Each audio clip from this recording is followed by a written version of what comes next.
కష్టాలు చన్నీళ్ళ లాంటివి. 4 చెంబులు పోసుకుంటే 5వ చెంబు నుంచి సుఖంగానే ఉంటుంది, అనుమానమైందా?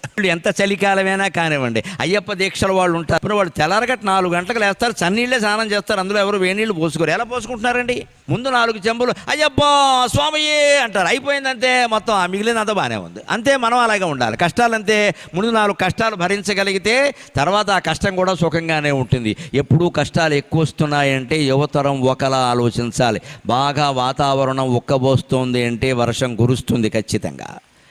వేసిన సెగ్గడ్డ ఉక్కబోస్తుందంటే వర్షం వస్తుంది. సెగ్గడ్డ ఇక్కడ వేసిన కురుపు బాగా సలుపుతోంది అంటే సంతోషించాలి, పగిలిపోతుంది అన్నమాట. అది బాగా ఉక్కబోస్తుంది అంటే వర్షం వస్తుంది. అంతేకాదు, వేడి నీళ్ళ కోసం అంటించిన కట్టెల పొయ్యి నుంచి బాగా పొగ వస్తుంది అంటే వెంటనే జ్వాల వస్తుంది ఖచ్చితంగా. అలాగే కష్టాలు నీ జీవితంలో కమ్మాయి అంటే భగవద్ అనుగ్రహం వర్షం రూపంలో కురవడానికి సిద్ధంగా ఉంది.